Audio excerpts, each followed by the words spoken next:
Hi guys, good morning. So it's almost 10 a.m. na dito ng umaga. Lalabas lang ako. I-open ko yung hood ng sasakyan ko kasi nasira. Hindi naman siya sira. Ano lang, i-replace ko lang yung ano niya. Blinker, yung bulb niya. Pero let's see kung kaya ko ba. Kasi nakaya ko naman nung last time dun sa sa left side. Mas easy yun kaysa dun sa sa right side kasi may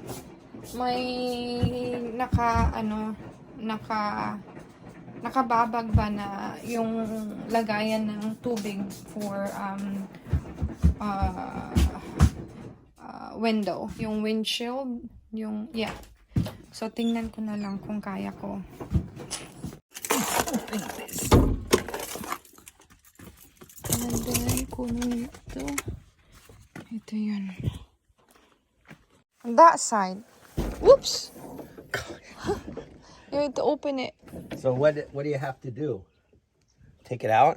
The whole thing? No, not the whole thing. You just need to go like underneath here. And do what? And replace the bulb. Oh, the bulb? Bulb. Yeah. For the turn signal? Yeah. This one? Yeah. Hold that up. Okay. I'll fix it on this side, but I don't know that side yet. I need to figure it out. Okay, so I give up. Hindi ko kaya. Marami kasing nakaka-cover dun sa right side. But sa left side, yung mas madali. Yun yung nagawa ko. So, okay lang. So, pupunta na lang ako sa mechanic tomorrow or sa day off ko na. Then, yeah. Siya pala, nagpaputol ako ulit ng buhok. Kasi mas gusto ko na yung maliliit na buhok ngayon. Kasi parang walang masyadong yung tali na buhok kasi ayoko yun, sumasakit yung buhok ko, tapos maraming nalalaglag. Same thing lang din naman pag hindi nakatali, pero okay lang yun. Mas nakakahinga yung buhok ko tsaka ulo ko sa tali. So yeah, maganda naman. Okay lang naman. Gusto ko sana yung nakadito lang. Kaso, yung auntie ko kasi, siya yung palaging pumuputol ng buhok ko. So, ano niya. So, taas siya koonti sa chin ko. Pero, okay lang naman. Cute din naman. Thanks, Auntie Corazon! Yan lang naman.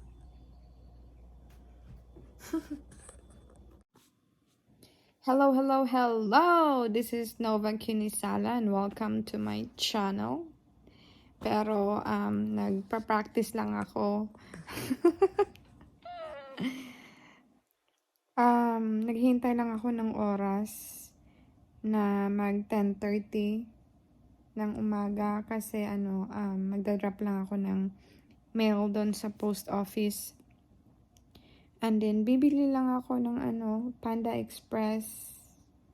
And then, balik agad kasi pupunta na ako sa work. But, yeah. Bye.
Hi guys! Good morning! It's almost 9 a.m. na dito ng umaga. So, busy lang ako ngayon. Inorganize ko yung mga paper ko kasi may paparating akong basta yun na yun. So, inorganize ko lang to sa tamang linya para easy to read na lang para hindi na nila kunin-kunin. Ayan. So, makikita na lang nila isa-isa kung ano dito. Nakasulat naman dito sa first page. Para makita nila agad. So, yeah. Then, yeah, yun lang naman yung ginagawa ko this morning. Ano lang din, naglinis-linis ng kaunti. Pero, yeah. I'll see you later.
So, I'm trying this one out, barley powder, ayan.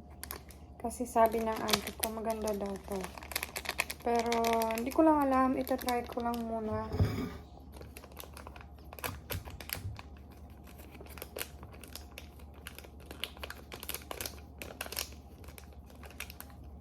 Bumili ako ng isang box nito.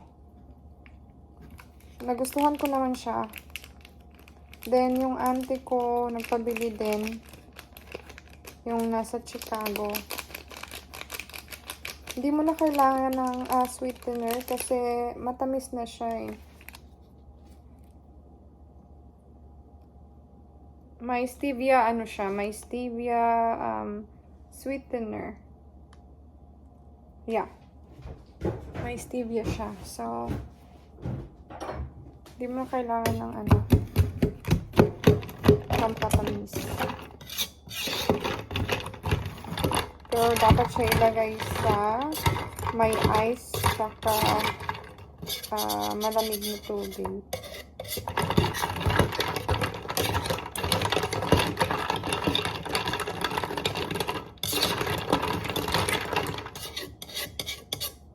I-search nyo na lang kung anong benefits ng barley powder.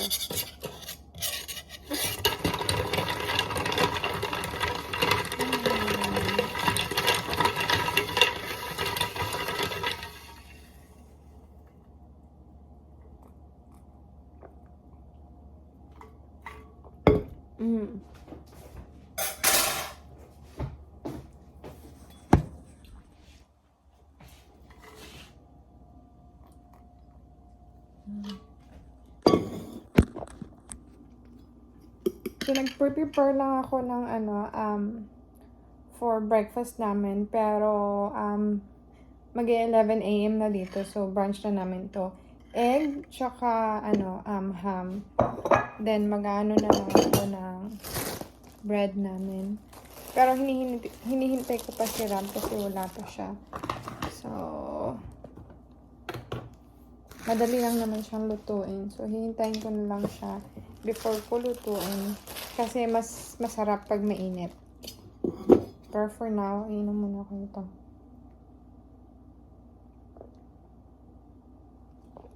Then later on, last day ko sa work, rest day ko tomorrow, tsaka the next day. So, update nga pala sa sa papers ng anak ko. Wala pa rin siya dito. Yung National Visa Center, pina-expedite ko na, in-update ko na. Sabi nila, maghihintay lang daw ako kasi nga hindi naman fair sa ibang nag-file una kung iuuna ako. Yun yung sabi nila. So, kasi nga nag-close sila ng pandemic ng 1 year kaya nag-piled up yung mga papers ng mga bago tsaka yung mga pa talaga yung old na nag-filed. So, yeah.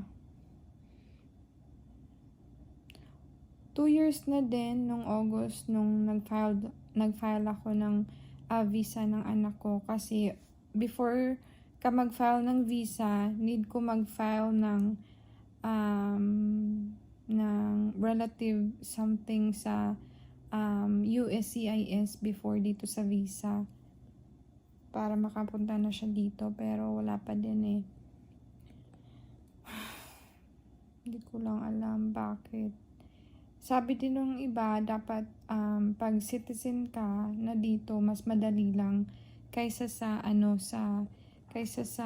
green card. Green card holder pa ako. Magfa-file pa ako ng citizenship. Pero hindi pa nga lang ngayon. Naubos yung pera ko sa Pinas. Pero worth it naman yung pag-uwi ko kasi nakita ko yung family ko, yung pigs ko, yung anak ko, syempre, tsaka yung farm ko. Yung mga lupain na nabili ko, nakita ko sila for the second time. Pero yung farm na nabili ko this year, yun nakita ko. Then, nag-improve siya while andun ako kasi, nagpa-fence din ako. Pero na-stop yung fence, pero almost done na. So, yeah. Yeah. So, that's why, worth it yung pag-uwi ko. Ang problema ko lang is yung anak ko wala pa din. Pero let's see. Soon, I hope, cross my finger na papunta na siya dito. Para wala na akong problemahin pa kasi nasa malayo siya. Pag andito na siya, mas kalma na yung feelings ko na nasa tabi ko na siya. Yeah, so